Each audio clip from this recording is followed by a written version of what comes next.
Hey everyone, it's Deacon082, and last time on LeafGreen Randomizer Nuzlocke, we got part of the way through the Rocket Game Corner, and we picked up the TM for Muddy Water, and I'm going to teach this to Darlene, actually, because Celio, once it evolves, will have the highest special attack of all of them, of all my water types. It's also the bulkiest, and I think I'm actually going to get rid of Defense Curl for now, because I just don't think I'll be carrying out that strategy for too long. But now that we have Muddy Water, I have more options for attacking. We finally have a water type move.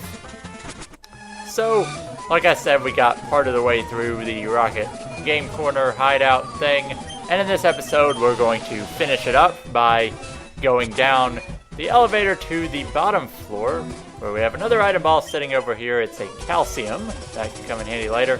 But here we have two trainers blocking this door that we gotta take care of, and if I remember right, they have a ton of Pokemon between them. Here's a Kadabra first off. This Confusion will be strong, but Headbutt will do a lot in return, just leveling up Tails some so we can get a Dugong eventually. And then Cacturn. Probably a good idea to switch and go to Beaks here, because it could hit us hard with like a Needle Arm or something. Was Needle Arm even a move in Gen 3? I don't know. Cacturn's not a Pokemon I've ever used, even though I kind of like it. It's just, I don't know, it doesn't stand out among grass types. Plus it's only available in like one spot in Emerald. And then Ninjask, so this thing's fast and we can actually troll it because speed boost, so it's going to attack first on the second turn, which means it doesn't even get a chance to hit us. That's one bad thing about speed boost. If you're slower than it the first time, you can kind of get in a weird spot. And you know, I'm never going to use Leer, and I'm never going to use Mirror Move, so it really doesn't matter that I got rid of either of them right now. We'll take on this trainer. I think he has 5 for some reason. No, they both have 3. But it's a Pichu. Pichu could have Thunder Shock, but I think it's going to go down with one Headbutt. Yeah. Oh, well, we get paralyzed. But Experience is Experience. Then a Voltorb actually might not have any electric moves, but I'm going to go into Sudowoodo because I think it might try to explode. And I can hit it hard with a Rock Slide to take it out. Screech would have been dangerous if it used self-destruct or something. And then Shuppet, I just don't think it can do much to me, and I have a Rock Slide, so yep, worked pretty well there. And that will open the door, so Tails is kind of out of commission for this fight, so we'll leave with Darlene and show off Muddy Water in our fight against this guy. This is Boss Rocket Giovanni, and I think it's our first fight with him. He actually doesn't have a different trainer music, but he leads off with a Chansey, so Body Slam, most effective way to take this thing out. Paralysis helps.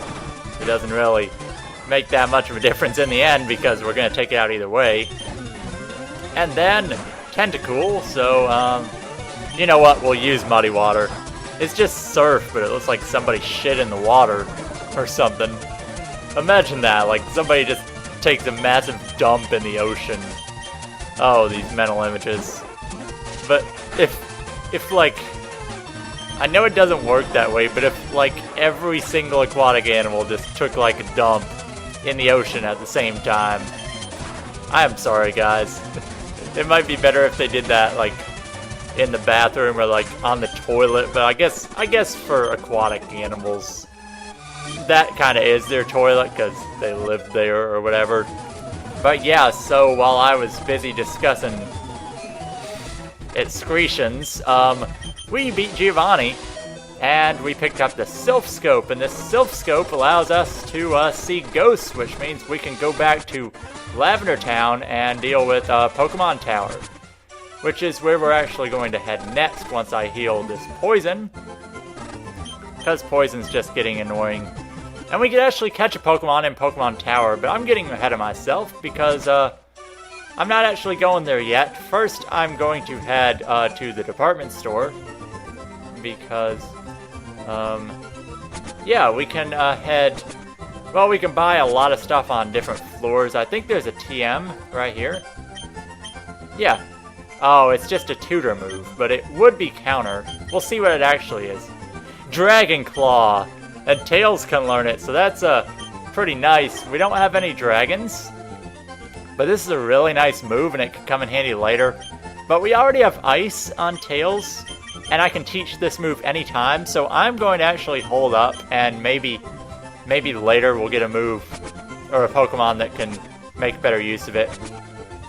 But up here, we can buy, well, I think we can still buy all 3 of these and trade them in for TMs. Let's see. If we get TM 16, the TMs she tells us are not the right TM, but we're gonna see what they all do here in a second. What do we pick up? 16, 20, and 33. So, in our bag, our TM case, TM 16, Aromatherapy.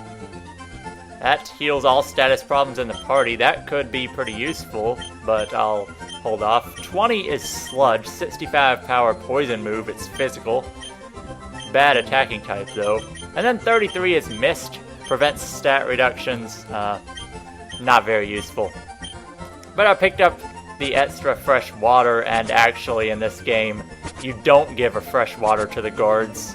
You actually have to give them a key item called tea, and where we pick up this tea is, well, we go in the Celadon Mansion and talk to this old woman, and she's gonna give us tea, and that's what we can give to the guards. So we're actually going to head over there instead of going through the underground path, because I just don't like underground paths.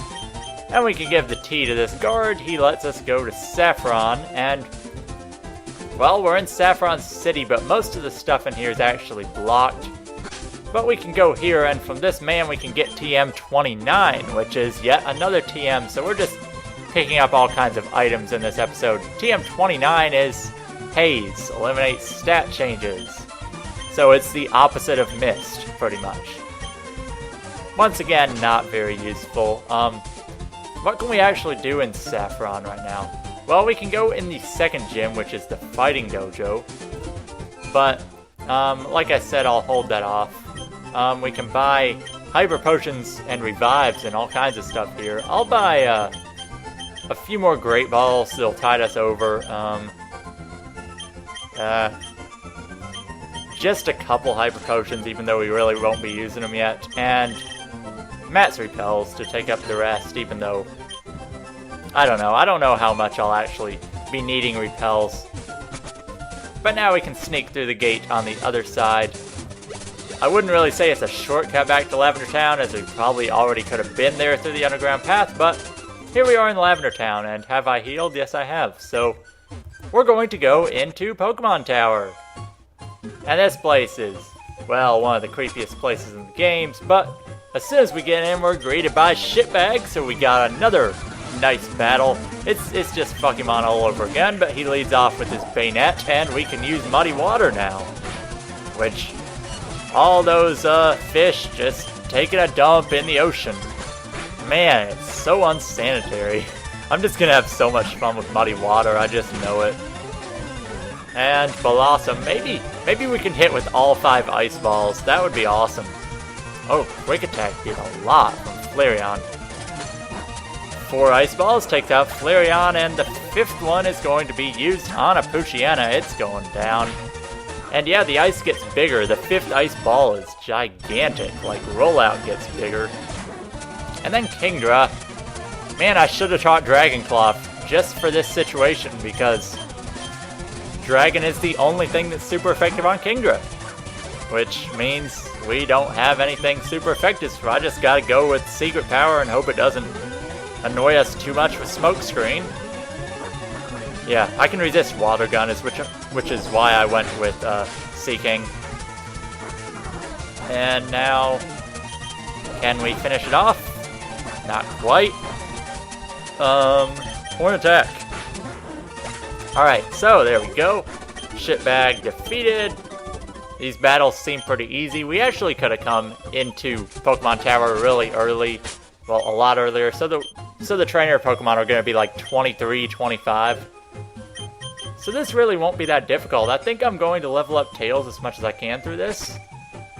But we can actually catch a Pokemon in here now, if I can run into one. But first we're going to deal with trainers. All of these will have pretty much one Pokemon, and they'll be 23 or 25. I think every single channeler only had one Pokemon, just some were Haunters later on. Could be wrong on that, but so much diversity in red, blue, and yellow, where every single trainer had a level 23 Ghastly or a level 25 Haunter. That's just, I mean, can this place get any easier? If you have any ground type move or something like that, they're dead. There's an escape rope if we ever want to get out of the place, which, trust me, we probably will at some point. Another trainer in here. Be gone. It's Channeler Patricia with level 22. Man, she's getting a little easier. We'll go to Chuck. I want to evolve Tails just because it's really my only Pokemon that hasn't evolved, and it's kind of fallen behind in that respect. It's not too far away, though. Stairs are up there, so we'll take on this trainer, Kiki-Kiki-Kwoo! Oh, Pokemon Tower, I just love it. Because it's just, the trainers here are all possessed, and it makes them seem like they're on some kind of drugs or something, because they all say the most random things, like, Kiki-Kwoo!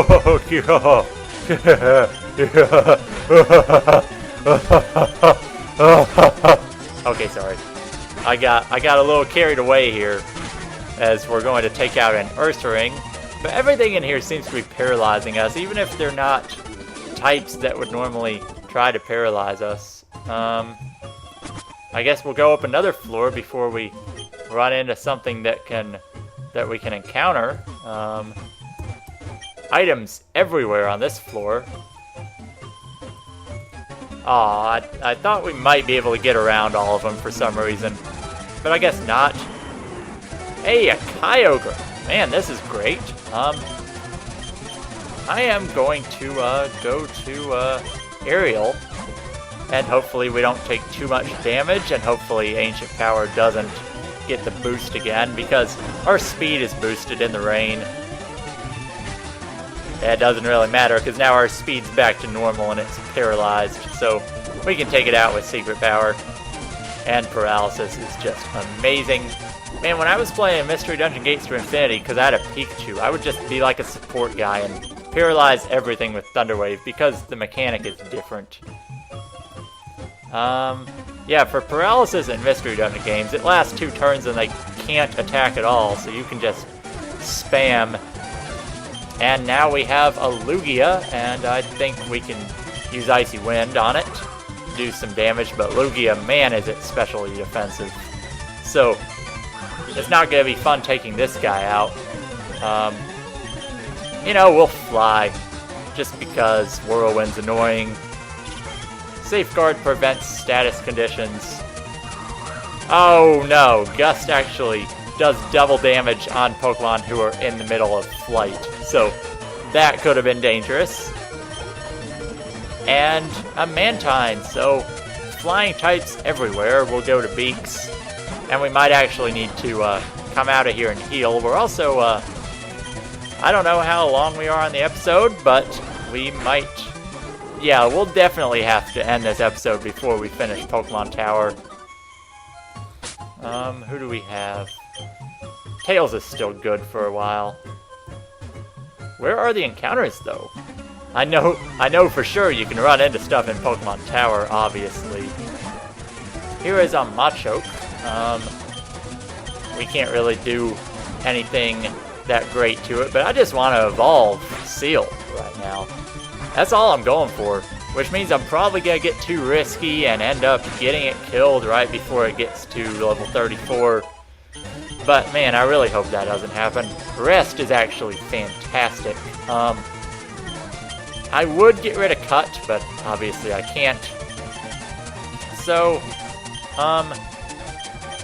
we'll get rid of Aurora Beam, even though it's higher power than Icy Wind, just because Icy Wind comes in handy more often with the speed drop, especially because a lot of my Pokemon aren't really that fast. Oh, here is our encounter finally. It is an Exploud, level 17. And I wonder if Silph Scope would actually still prevent us from encountering stuff in here. I think it would, but I'm not for sure on that. We'll go Icy Wind. It shouldn't kill it. That hardly did anything. Damn. Headbutt. Alright, now we're down at a decent level of health, and no idea how hard this guy is to catch, but we'll try a Great Ball. Yeah, we definitely need to switch out now, because in the middle of Upper Aurora and a crit would be absolutely terrible. Okay, so, I don't think I'd use that Exploud if I catch it, but I mean, I caught an Igglybuff, and I'm obviously not going to use that. But I mean, we'll just catch stuff for Pokedex, because that's the true way to play this game, is catch everything you see for the Pokedex. Although, it's an Exploud. It's got pretty strong attack stats, and it can usually, from what I know, it has pretty good TM compatibility, but that, once again, could be completely off. I wish I could do some more damage to it, though. My only really thing I think I could do to damage it more would... No, wait, I got an idea. Ricardo. Does Ricardo have Flail? I forget. I think I got rid of Flail, to be honest. Yes, I did. Mimic. I learned Uproar. Actually, this will probably kill it. Oh, well, soundproof. That's just fantastic. We'll just go for another Great Ball, and I think we are going to end the episode after this capture because we're going on 16 minutes now. Hopefully this capture happens. Okay, that was good. Right when I say it, we actually catch it. Exploud, another fully evolved right off the bat, so that's really good for us.